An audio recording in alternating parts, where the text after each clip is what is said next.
Hey there guys, welcome back to PIVX Class. Today's video is something that is long overdue. We're going to explain masternodes super fast.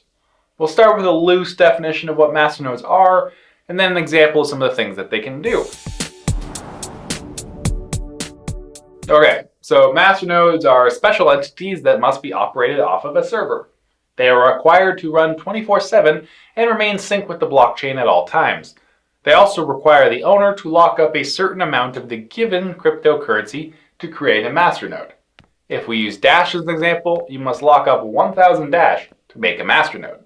A bunch of encrypted data is routinely moved through these masternodes. While it wouldn't be easy for a masternode to tamper with this data anyways, the fact that such a large amount of their own money is on the line is a good deterrent to even trying. As a compensation for their investment and the work that they provide, masternodes are usually paid some amount of compensation. Their purpose for being is also a little different than stakers or miners.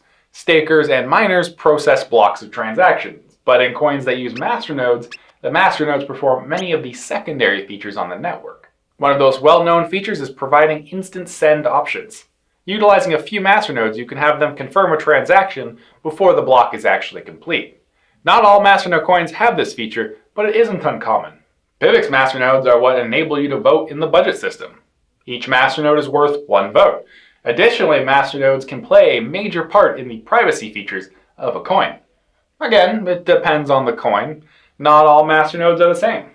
They can seem pretty daunting to get into at first, but with some education, they aren't a particularly tough thing to learn, at least in terms of learning to run one. Plus, they do require you to own a lot of currency.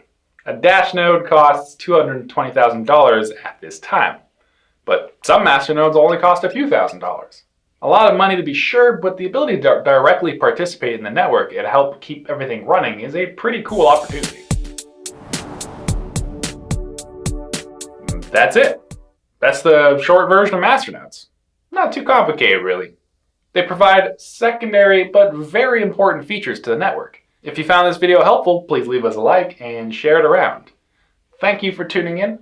I love having you here, and I will see you in the next PIVX class.